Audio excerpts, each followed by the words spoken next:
Returning. We're finally back here for the top four of the Yu-Gi-Oh! Remote Duel Links Invitational. It's been 4 rounds of Swiss, and now only the top 4 players with the best records are left. I'm excited to see where it goes. I'm Billy Break. I've been breaking down this action for you all day, but I'm not doing it alone. I'm here with my good friend, Mike Kahanam. How's your day been so far, Mike? It's been awesome. We've seen a lot of awesome duels, and I have a feeling there's a lot more to come. Yeah, we at least have 2 semifinal matches, and then after that, the grand finals. But if you're wondering how this tournament played out, what the format really was today, we started with 16 players that are playing remotely from their homes here at the Duel Links Invitational with 4 Swiss rounds. Each round was the best of 5 games with a 45-minute timer.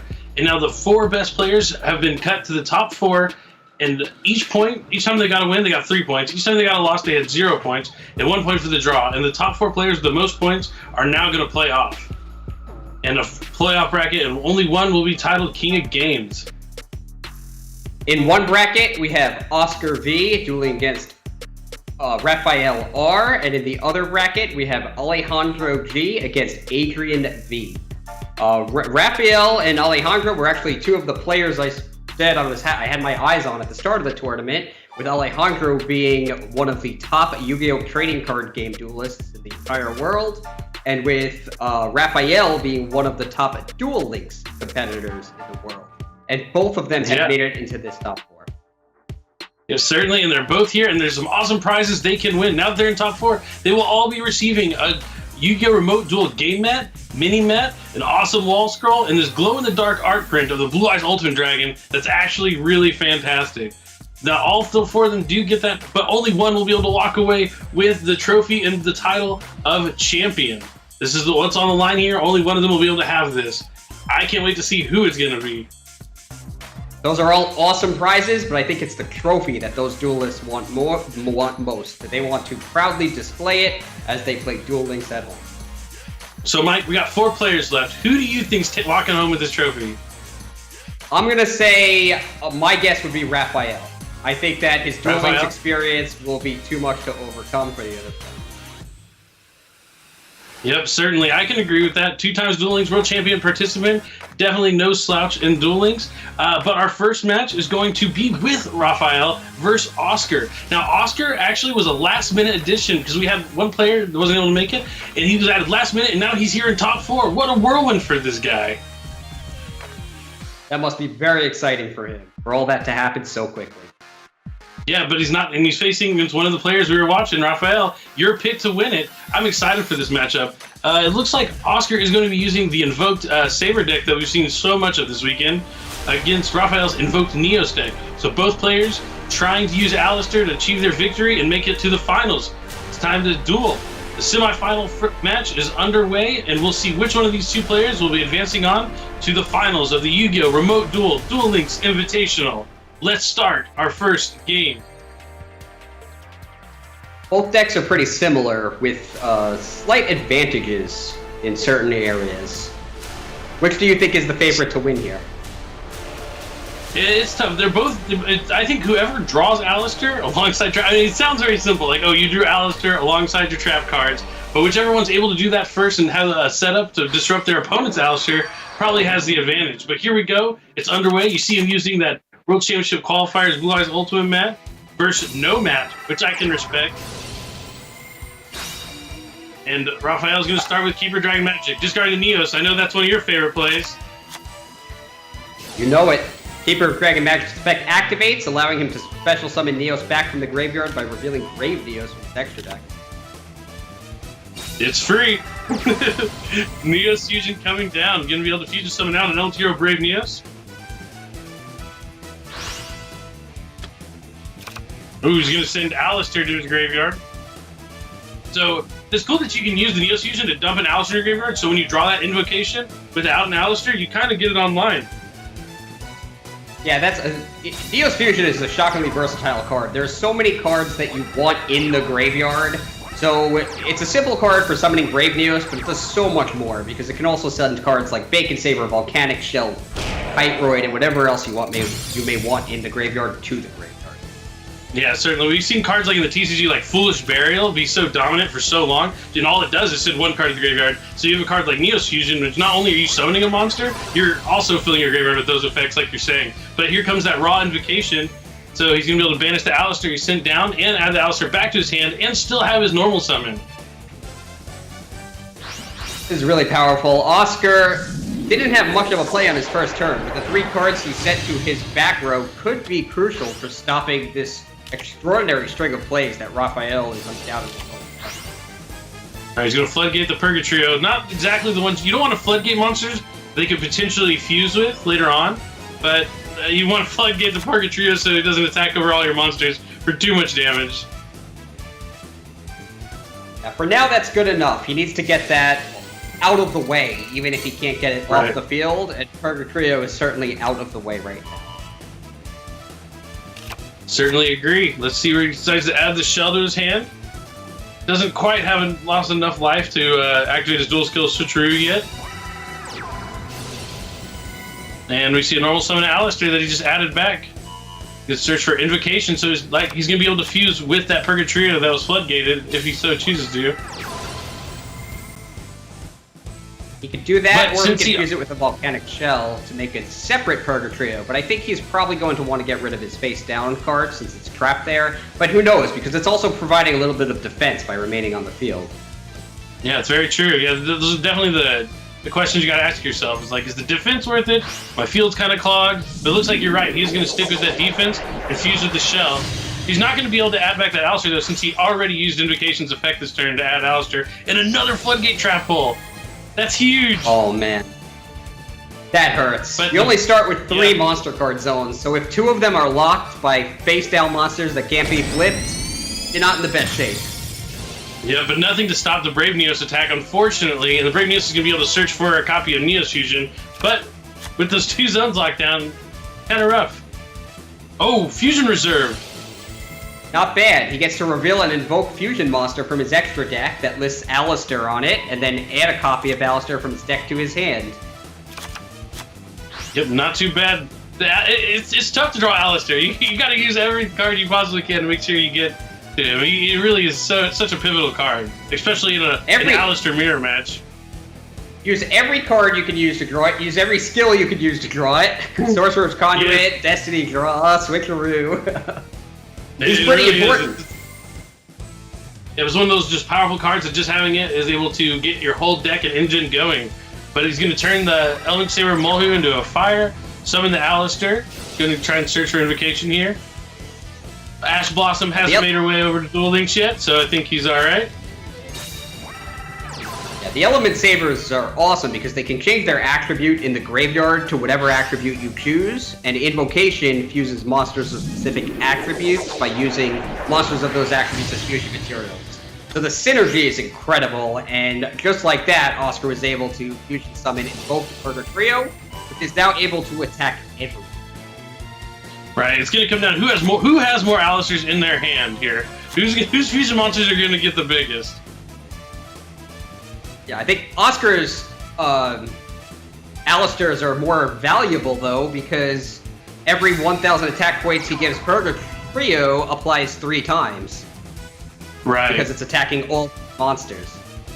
Yeah, the only thing that could go wrong is he attacks the first Purgatrio, he attacks the second Purgatrio, and then when he goes for the Brave Neos, his opponent has 2 copies of Alistair and is able to stop that attack, as opposed to only the 1 copy that he has for Oscar. But you would have to have... Unfortunately for Rafael, the duel will be over before the Brave Neos gets attacked. Yeah, he would have to have 3 Alistairs. Yeah, he would have to Alistair this to stay alive, and then double Alistair the Brave Neos on top of that. But we're seeing the Floodgates, why they're so strong in this deck. They put the monsters face down so Purgatrio can come out and just eat them, devour them, destroy them. What an amazing matchup. Well played from both players, but Floodgate Trap Hole, it came out, what, 3 years ago in Duel Links almost? Like, it was one of the first traps, and it is still one of the best. Like, putting a monster face down and keeping it there, very solid. Yeah, sometimes just getting the monster out of the way is enough. Especially when your winning card is a fusion monster that can attack everything. So it renders the face down monster basically irrelevant because of how easily it just gets destroyed by Purgatrio. Yeah, it really does. We got to see the power of Floodgate there. And he went second, right, with all the trap cards. He went second. Some of the monsters set 3. So like in Duel Links, it's not as bad. Like when you have trap cards, as long as your opponent doesn't establish that initial board, or they don't put up the follow monsters. Like the Purgatrios were the ones that were going to finish him off. He had the Brave Neos. And he's already staring down a giant monster with 2 floodgates, which normally you'd be like, oh, this isn't good. But when your opponent's deck just summons giant monster after giant monster, they're good going first and second. I love to see trap cards in action. Yeah, trap cards have always had a place in Duel Links. Even when there was only one trap card that players use, Treacherous Trap Hole. Otherwise trapless decks. So traps are pretty popular because decks that use few traps can take advantage of Treacherous Trap Hole, which can only be activated if you have no traps in the graveyard and destroys 2 cards, which is phenomenal.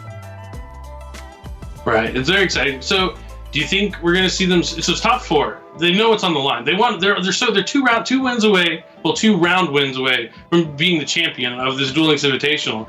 Do you think they stick with their guns and both stick with the same decks? Or are we going to see a switch to Blue Eyes? I'm just kidding. I would love to see a switch to Blue Eyes, but it's going to be tough to see a deck without Alistair in it. I think both of these duelists were very, very comfortable with the deck they just used. Maybe too comfortable, so I wouldn't be surprised if they stick with it. On the other hand, they are experienced duelists who have already proven themselves throughout this tournament alone. So I wouldn't be surprised if they're comfortable with other decks as well and do want to change things up to catch their opponent off guard. Yeah, certainly. I can see that happening. Both scenarios are plausible. There was something I wanted to ask you about Alistair. Oh, Chain Disappearance. We just saw Chain Disappearance come in against Alistair and it was completely devastating. Do you think there's a chance that these players might know about the Chain Disappearance deck? And we can see them both put in Chain Disappearance to try and counter the other one?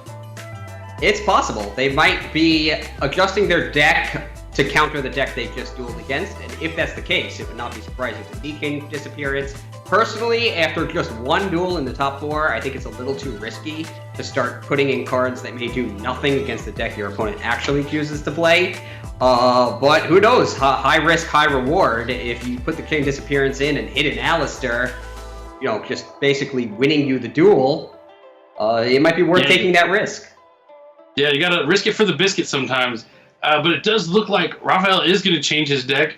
And if I can get closer, it looks like it is a Witchcrafter. Ooh, so we get to see another Witchcrafter. We'll see if it has a little better success. Last time we saw it, Karma Cut just completely destroying Madame. But I'm excited to see Rafael, one of the well-known Duel Links players, play the last 2 worlds, as you mentioned, pilot such a powerful deck. It's usually Witchcrafter comes down to the pilot of the deck as opposed to the power of the cards. Because there's a lot of decisions that are very important, and one wrong decision can be catastrophic. It's true. The vulnerability in the Witchcrafter deck is usually with trap cards or spell cards that can destroy Madame Vare. It has effect monsters pretty covered because it can negate all monsters of the opponent's field with the activation of Madame Vare's effect. But as we saw in the last round of Swiss, round 4, a single Karma Cut removing Madame Vare from the duel basically just cleared the way for 2 element savers to attack directly and end it. Yeah, that's all it was, just a Karma Cut and then 2 giant monsters attack. Not even that big, just 2,000 beaters. I'm excited to see how the Witchcrafter deck's going to play out. We're still waiting on to see what the other player is going to decide, Oscar, what he's decided to use. He did just win with Element Saber. I just have this mindset, like if I win the first game, how can I change my deck? These players do it, and they see success from it. It's a very interesting concept. Like, I don't know, would you ever change your deck with a victory? I think I would. It depends on which decks I'm comfortable with, but if I'm comfortable with enough decks, then yes, I would.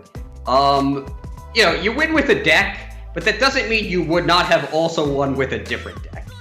And it doesn't mean the deck you're using now is best suited for your next match either. I feel like if you keep the deck the same, you're giving up a bit of a disadvantage by forfeiting some information, because your opponent will anticipate the cards he just saw. So by jumping around, it's like a new duel every game. Just keep it random. Keep your opponent guessing. Keep it on their toes. That makes sense. I think that's... Mike, you're not going to believe this. So I called it. He won, and now he's switching his deck to Blue Eyes. All right. So that's what Blue I'm Eyes talking versus about. Witchcrafter. I feel like that What do you has think to of that? favor the Blue Eyes player. I like it. The Blue Eyes player requires this monster effects, but they do play a lot of trap cards. Like you can discard stuff to destroy the Madame. So it's really going to come down to if the Blue Eyes player draws the trap cards alongside his Blue Eyes cards. But without the traps, the Blue Eyes really can't do anything about Madame. They can't attack over it. They don't really have any spell and traps to banish that much. So I actually don't know if it's a great matchup for Blue Eyes. Yeah, it's going to come down to, one, which trap cards he's using. If he's using Karma Cut, Raigeki Break, and Ballista Squad, and stuff like that to destroy Madame Bear, I think the matchup's not bad. If he's not using those cards, I think he's going to run into a lot of trouble because 3,000 attack points doesn't cut it when Madame Bear has 2,800 defense points and could bring it, as high as 8,800 defense points when it gets attacked. Yeah, definitely hard to deal with. I certainly agree, but either way, I'm excited to see Blue Eyes. It's one of my favorite decks. It's so powerful. Like, I just hope we get to see a solid opener if he happens to go first, and we see like a Stone Ancients Sage, and show like what the deck can actually do when you draw the right cards. He's also using cards of Consonance, which is a cool card. Being able to discard that Dragon Tuner, draw 2 cards. If you discard like a White Stone Legend or something, you also get to add a Blue Eyes. You get to draw 3 cards. It's pretty solid. It's similar to like Destiny Draw Militias. Yeah, Cards of Consonance is awesome for speeding through the deck. And if you're using the trap cards that can get rid of Madame Bear, it's awesome for drawing those trap cards. So even if you're only playing a couple of them, you're more likely to get them if you're using Cards of Consonance. Yeah, especially if you do say that you have enough Cards of Consonance, Stone Ancient, Sage, right?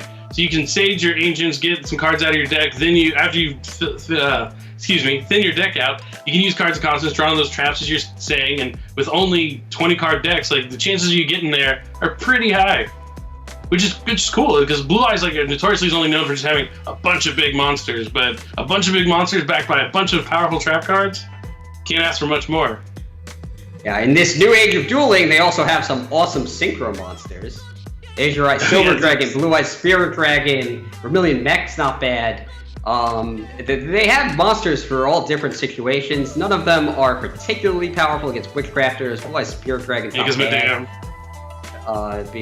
Blue Eyes Spirit Dragon's not bad since it's able to, one, trade itself out for Michael, which maybe could banish Madame if it has already used its effect for the turn, and also it can negate graveyard effects once per turn. Spirit Dragon. So yeah, certainly. We'll see. It's going to be an interesting matchup. Let's see. Does look like, the Witchcrafter deck does have Galaxy Cyclone as opposed to Cosmic. So you're going to see Galaxy Cyclone. He's going to need to draw those cards to try and destroy the traps that could be able to deal with that Madame. So if maybe the Blue Eyes player, Oscar, only draws 1 trap card, it was not going to be enough because it's either going to get destroyed by Lila, the Galaxy Cyclone. It's really going to come down to how these players draw. But here we go for Game 2 of the semifinals of the Yu-Gi-Oh! Duel Links Invitational. Oscar is up 1-0. I'm looking at Oscar's deck list. It looks like he has a great build, actually, for this matchup. With 2 copies of Raigeki Break, 2 copies of Paleozoic Canadia, a Divine Wrath, and an Ultimate Providence, all of which can answer Madame Bear. All right, here comes Lila. In phase, mill 3. He says Witchcrafter Adel, Storm, and Witchcrafter submitted to the graveyard, but that is not the opening play you want to make. You want Madame Bear. No Witchcrafter spells. Oh, here we go. Ancient Sage. This is what I'm talking about. Some fantastic Blue Eyes White Dragon action. This is the ideal opening. That's the play. For those who don't know, Sage with Eyes of Blue has an effect that you can activate from your hand to send an effect monster on your field to the graveyard and then special summon a Blue Eyes from your deck. White Stone of Ancients has an effect where if it was sent to the graveyard, during the end phase of that turn, you can just special summon a Blue Eyes monster from your deck. Oh wow! Alternate evolution skill. There's the beautiful prismatic Blue Eyes alternative White Dragon that we talked about earlier. Yep, it's beautiful. And then the end phase of Stone of Ancients is going to summon a Dragon Spirit White from his deck. Probably going to banish that Yami from the field.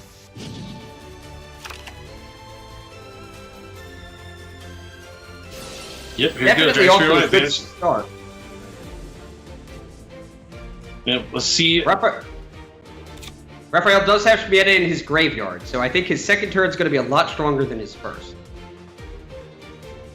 Yeah, we'll just have to see if Oscar does have like one of those trap cards down. Oh, but Oh, it's Holiday. I know that was going to be start his turn off with the Galaxy Cyclone. I feel like you'd want to start off with the Galaxy Cyclone to be able to navigate this board, but if you don't have it, there's not much you can do about it. But Holiday can spell summon back.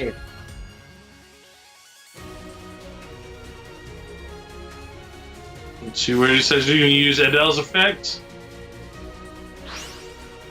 Treat Adele to spell summon a spell concentrate in his graveyard. He's going to target Lila. He's going to try and get rid of that back row because he knows that his Madame is vulnerable to trap cards.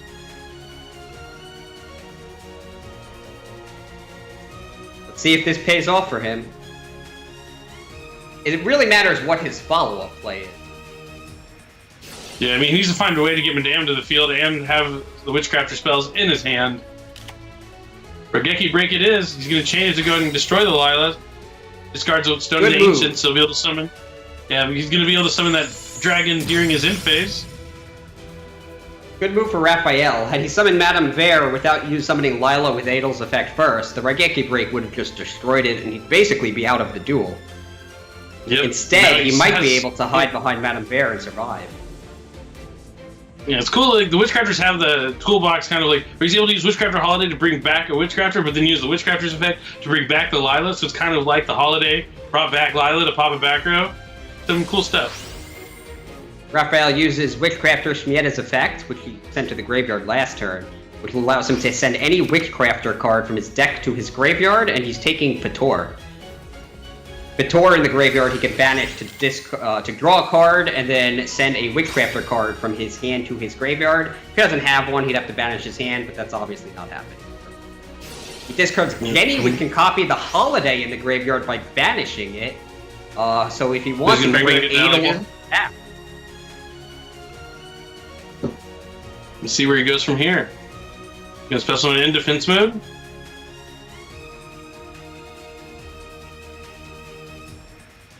Oscar, smelled it. He knows he's 2 wins away right now from moving on to the finals. Oh, normal summon Minerva. That's an 8-star Synchro. That's interesting. Could be going into Scrap Dragon. What do you think he's aiming for here? Maybe Scrap Dragon. Let's see, milled 3 with the Minerva's effect. Nope, he's just going to end phase. Okay, he was really just looking to fill the graveyard. Alright, no Synchro. Said he's just gonna sit on the Adele in defense mode. Yeah. Just trying to figure out how do I stay alive. Yeah, he needs the key to staying alive is summon Madame Vere and have spells. And summoning Minerva sent the Unveiling to the graveyard, which allowed him to return it to his hand. So he basically turned the summon of Minerva into a spell card. And spells right now are the key to staying alive. True, yeah. So he just had a normal summon and hope for the best with that Minerva at the end phase. And looks like he might have got there. Going straight to battle phase, going to declare attack on the Adele with the Dragon Spirit of White. He's going to activate the effect, though, to boost.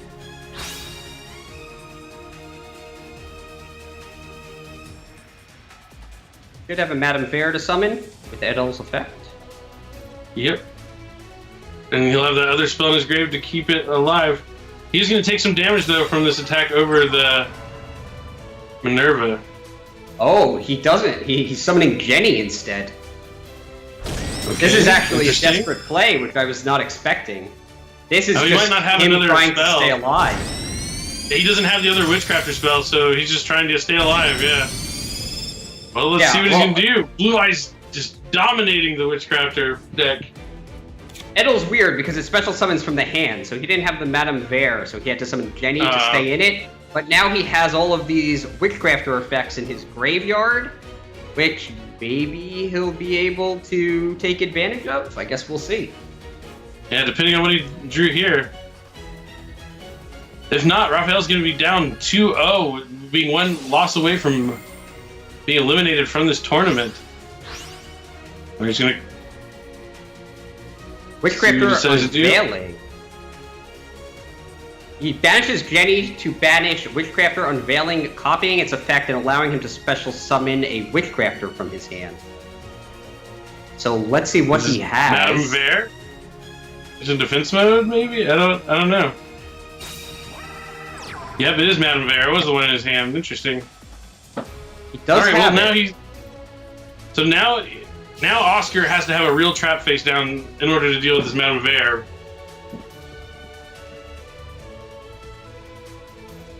The problem is Rafael is also low on cards. He's got one card in his hand. He's going to need that to negate the alternative White Dragon's effect on the following turn. So he needs one more. That was helpful. He banishes... he activates Shmieda's effect by banishing it to send Patronus to the graveyard. That card he could banish during his opponent's turn to return all of his banished Witchcrafter spell cards to his hand. So I lost count of how many he has banished, but it looks like it's just two of them. But that's the number he needs. He needs one for the negate and one to boost up. That's exactly what he needs. He's still vulnerable to a trap card, but that's only if Oscar has it. Yeah, but you have to have another copy of Regeki Break. So do you use the alternative effects here to try and force out the negation? Undoubtedly, that's the play. Yeah. Alternative's going to try and destroy Madame Bear. Going to negate it, but not destroy it. And it's Divine Wrath once you force out the effect. Oh man, it is a trap that stops Madame Bear. That's huge. With Madame Bear off the field, I think this duel is over. Just one white lightning. You have faced such a fearsome beast and lived to tell the tale. And that's it. Oscar takes a 2-0 lead. One win away from advancing to the finals of the Yu-Gi-Oh! Remote Duel Links Invitational. Man, that gets me hyped. Man, I'm a little biased, commentary, not the player, but to the deck. I just love nothing like a white lightning attack to get me excited for the day. Like, whew, that's some Duel Links actions. I'm glad to see Blue Eyes getting a victory here like that. That was exciting to watch, and Witchcrafters are generally perceived as one of the best decks in Duel Links, and Blue Eyes have certainly proven themselves as a top contender with them. As you can see in that duel, they are very capable of going head-to-head. Right, certainly. Going into this tournament, I thought Witchcrafters were going to be the deck to beat, but what we've seen lately is just a lot of people playing a lot of trap cards that all deal with Madame Bear, so maybe all the hate that's kind of like in the decks has kind of made the power level of the Witchcrafter deck go down a little bit, because now that everyone's playing a bunch of trap cards again, they're just going to easily be able to deal with that Bear and then attack directly with their monsters per game. So maybe Witchcrafters not the pick I thought they were going into the tournament. But that's what's cool about this format is after game one, you can switch your deck to whatever you want if it isn't working out. Yeah, that's what makes it impossible to say that there's a deck to beat. Because everyone can use so many decks, and there are so many different viable decks, that you really can't just prepare a deck that's only going to be good against one deck. You'll never make it in this tournament if that's the way you approach it. Yep, and Oscar is up 2-0, but his opponent is no slouch. He's one of the people we were looking out for this weekend to see how he was going to do. He did make it all the way to the top 4. Mike, what has this guy done? What has he not done is what I'm more interested in. Well, Rafael has appeared at the World Championship for Duel Links in 2018 and 2019. So that's 2 consecutive years. He was also a competitor in the Yu-Gi-Oh! Trading Card Game World Championship in 2017. He was my WCQ champion. He played with me. Oh, that's Sorry awesome. to interrupt you there, but that was the World Championship I played in, and we played together. That's interesting. He was also the WCQ champion for South America in 2017. So he's very accomplished, and that's the reason he was my pick in the top 4 to win the event. But now it's looking like a possibility he might actually get swept 3-0. Yeah, it's grim, and Oscar did switch his deck after winning, so there's no telling what he's going to be facing here in Game 3. Who knows? He is one game away from getting swept out of this tournament. As you said, it does look like the deck lists are coming in, and one of the players is going to be using Invoked. Is it Sabers? Yeah, Invoked Sabers. I always got to look. You always see Alice at the beginning of the deck list. I'm like, are we looking at Invoked Neos, Invoked Sabers? But it does look like one of them is going to be using Invoked Sabers, which is a deck we've seen a lot of this weekend, thanks to its versatility and how good Palace and Alistair are. And we're still waiting on the deck list. The players do have 3 minutes to figure it out. There's a lot on the line here. They're already in the top 4, and they know they're so close. I know every time I make top 4 of a tournament, I'm just like, man, like I made it all the way here. I got through the hard part, the Swiss rounds, and it's all on the line. This is where the nerves start to sink in a little bit. You got to keep yourself calm and collected. For sure. And in a Yu-Gi-Oh! TCG tournament, sometimes the losses in the Swiss rounds are more forgiving. In a large YCS event, you can go 8-2 and then make the top cut, or 9-1 and make the top cut, or whatever record at the end of Swiss is good enough to make the top cut. Here, with only 4 rounds before the top cut to the top 4, everything counts. Yep, certainly. I definitely agree. Everything's on the line. Oh, and the other deck is going to be a hero deck, as we saw earlier, with Vision Hero, Ferris, and Increase. We'll have to see if they're able to go second. That's a deck that really wants to go second and then just kind of put a bunch of damage on the board and OTK you fast. It's going to be an interesting matchup. For sure. I think I like heroes in this. Actually, I was going to say I think I like heroes in this matchup because they're faster, but I think Element Sabers actually might have the edge because heroes can be pretty vulnerable to trap cards, even though Mass Chain helps play around those trap cards. So yeah, it just depends. I think the hero deck. I think you're right on your assessment. Like the hero deck wants to go second, but if it goes second, it's going to be facing down all those traps, as you said. So yeah, maybe favored for the Elemental Saber. But if Oscar can net this win, he will be moving on to the finals. Let's see if Rafael can bounce back here in Game 3. Oscar got a good start with Palace of the Elemental Lords, which he's going to use to add Molyneux to his hand. Just has to give up next turn's battle phase, but we'll worry about that next turn. Yeah, that's the problem for future me. That 2 cards to face the back row. And pass. So he has a solid open. Got some of those trap cards we were talking about that are going to be huge to stop the heroes from popping up. But Vision Hero Ferris, discarding Malicious is the ideal opener. You're able to get 3 monsters to the field without even using your normal summon if it all goes through. Ferris's effect activates. Vision Hero Increase is going to enter his spell and trap card zone.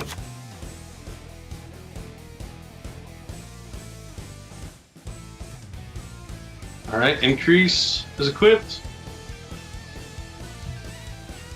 The new Vision Hero cards are so powerful and they already complement the Mass Change and hero cards that were already in Duel Links. So it's fantastic to see them in action here.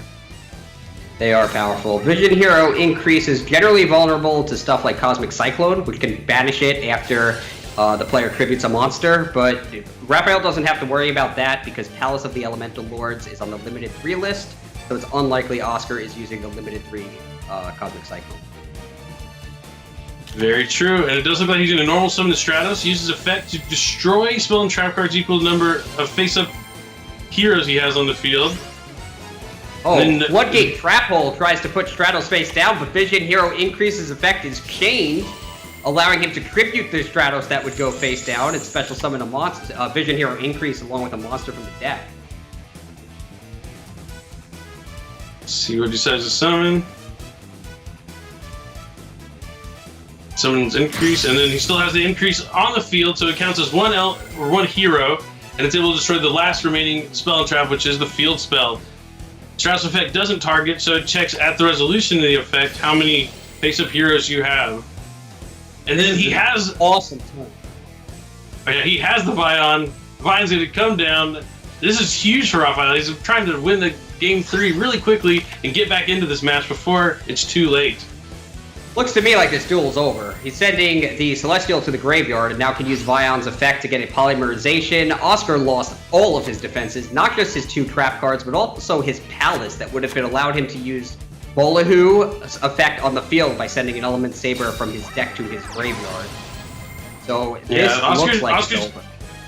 Yeah, Oscar's going to need an Element Saber in his hand to use the Muller's effect still, and then top deck maybe an Alistair just to have a chance. I don't know if Alistair would be enough even. We'll have to wait and see. That would be the way back into the duel if he survives this turn. We'll see about that. Yeah, step 1, survive. Yeah. We see a fusion summon come for Vision Hero Trinity. 31. Trinity enters the field with double attack points at 5,000, but can't attack directly. A small price to pay when Molyneux's on the field, ready to take the hit. Yep, and just like that, Rafael's back in this. Zeta up, or down, but back on the scoreboard at least. Down 2-1. Still has to win the next 2 to win this match, but at least he's not getting 3-0'd. he said, you know what? I'm going to play my heroes. I'm going to go second and show you what I can do.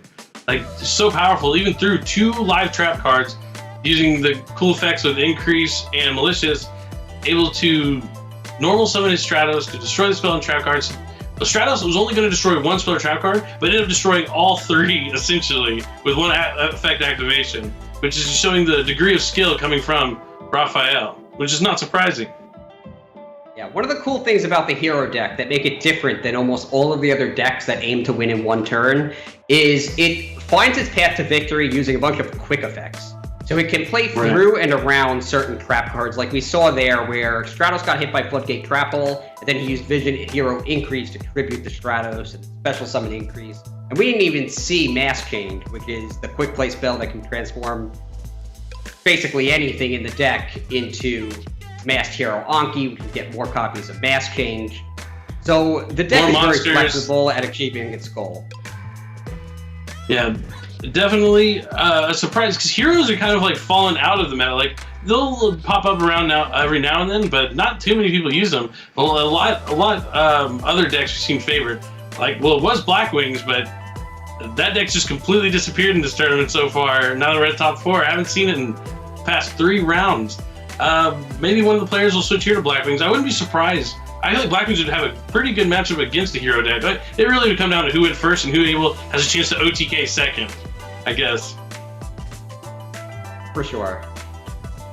Well, but Black Wings and hero decks both want to go second. Right, so it'd just be a coin flip. That's pretty much what you're going to come down to, is both players decide to select a deck that's just going to, like, well, if I go second, I'm going to OTK you. It could just pay off whoever loses that. Technically loses the coin flip, or wins it, depending on, whose point of reference you're looking at. Yeah, I mean, there are some interesting interactions like Blackbird Close and other cards that can interfere with the hero game plan.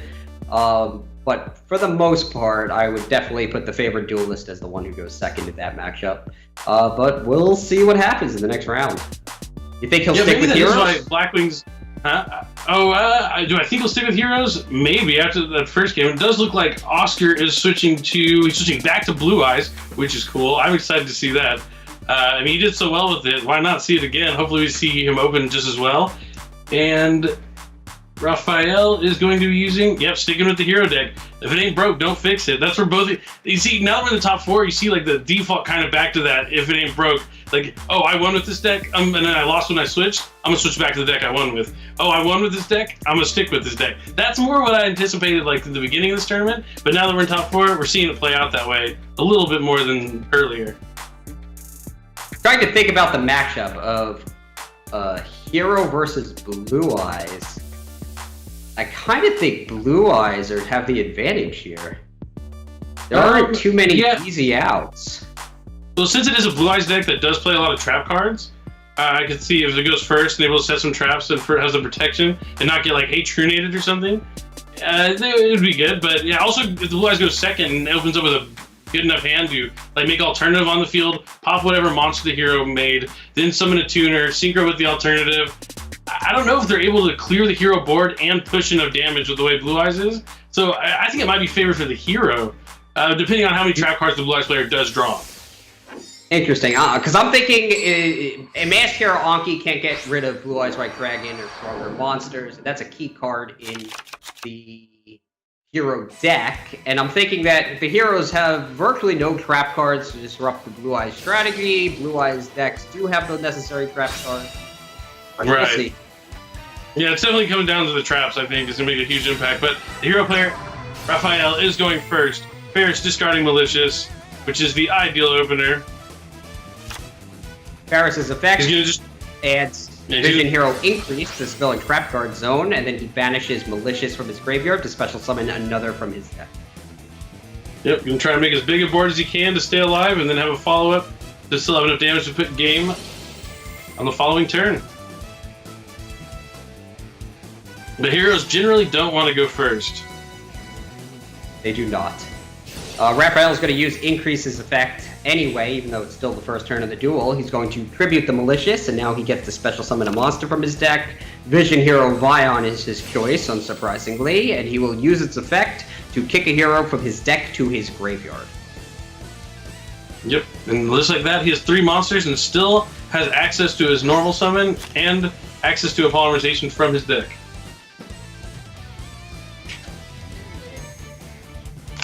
Let's see if he just decides to make any bigger board than this, or if this is the board he's going to try and defend with. And then he's dumped the Celestial to his graveyard, so in the following turn he'll be able to draw a couple cards. So he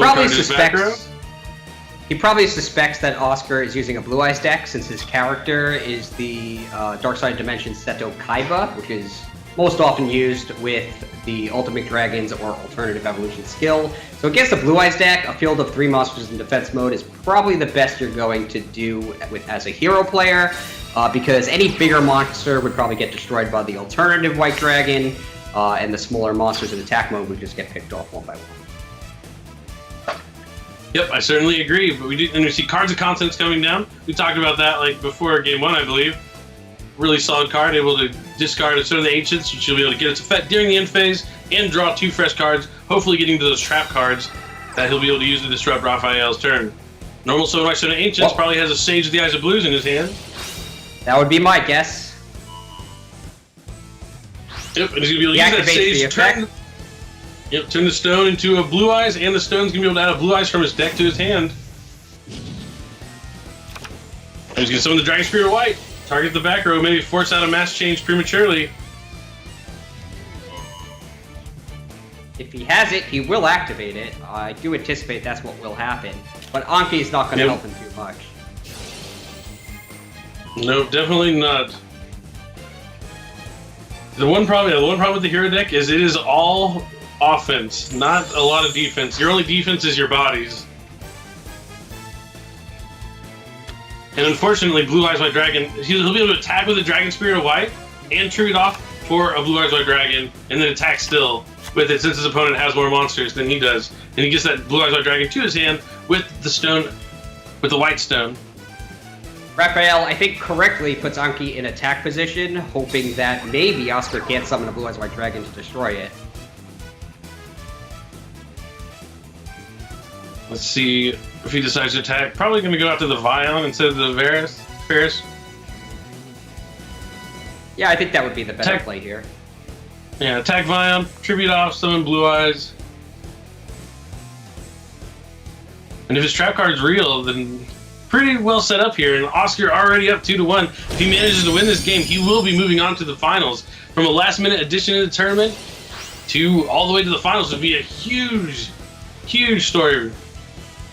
Oscar, of course, does have the Blue Eyes White Dragon in his hand because he searched for it with the White Stone of Legend.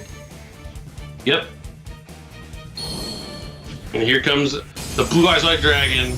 You see the Dark Side of Dimension summoning animation? Pretty cool. Blue Eyes White Dragon. That's awesome. A big fan of that. Except, he decides to leave the Anki on the field. That's an interesting choice since Anki can attack directly at 1400 attack.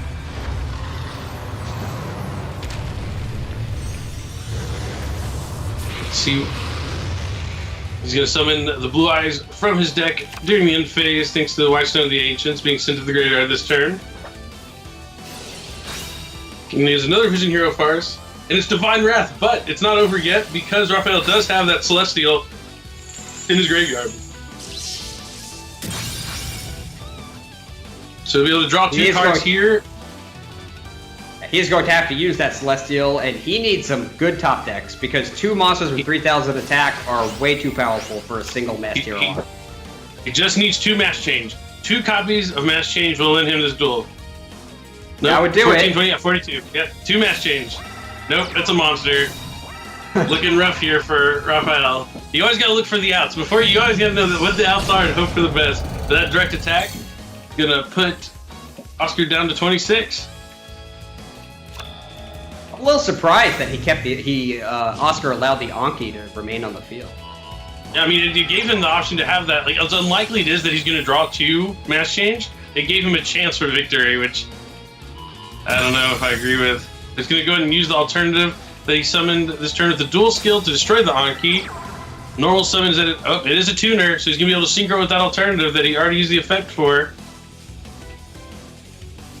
One of the cool things level about 9. Blue Eyes Alternative White Dragon is that even though you can't put it in your main deck, you can return it to your hand by banishing the White Stone of Ancients to your graveyard, and then special summon it with its effect by revealing a Blue Eyes White Dragon.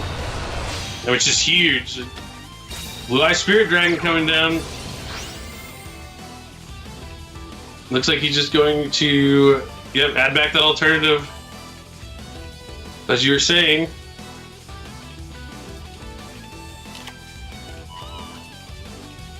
Definitely not looking good Oscar, for Rafael. Yeah, it's not. Oscar is very close to moving on to the finals here. Direct attack with Blue Eye Spirit. Yeah, I don't Vision think Hero Increase I think, is destroyed in battle. I don't think there's any cards that Rafael can really draw here to get out of this one. Let's. It would have to be. It would have to be that Oscar's back row is nothing, and he somehow finds a way to go into Trinity and attack over all the monsters. But I just don't see that in the cards. I agree. I don't see it happening. Dragon's Blue Eye Spirit Dragon negates the effect of increase, so it can't go back to the spell and crap card zone upon the damage he took. But I don't think that's going to be relevant at all. Yeah, I don't think so either. I don't think it would have been relevant there or here. But 2 face-down cards. I don't know if that's going to be enough to keep Rafael in this tournament. So in phase, he can use that Spirit Dragon effect to summon the Azure Eyes from his extra deck. Now he cannot target his Blue Eyes White Dragon with anything, and it should easily finish this duel up. Regeki breaks the new one. And then Azure Eyes Silver Dragon in the standby phase is going to be able to special summon Dragon Spirit of White to banish the last back row. So it's a complete devastation of his field. Dude, I told you, I've been talking about it all day. I'm not crazy. Blue Eyes, man, here they are. But they won 2 out of the 3 games of the semifinal to move all the way to the finals. They just have a solid matchup versus all the decks right now. I believe like a decent, solid. As long as you have all the trap cards to deal with Madame, I think the Blue Eyes have a decent matchup against almost the entire field. Yeah, the Blue Eyes deck has a lot of good cards at its disposal, and they cover a wide array of effects. I agree with you. Yeah, and just like that, Oscar is moving on to the finals, taking down one of the people we were watching, one of the fan favorites. I thought he was going to do well. He did do well, made the top 4, and just couldn't beat the Blue Eyes. And big congratulations to Oscar being the first player of the Remote Duel Invitational to advance to the finals. He is now 1 match away from taking home that trophy. Yep, just one more match. We are going to be right back with the other semifinal match, so stick around and hang on for some more awesome Yu-Gi-Oh! Remote Duel Links action. Don't go anywhere.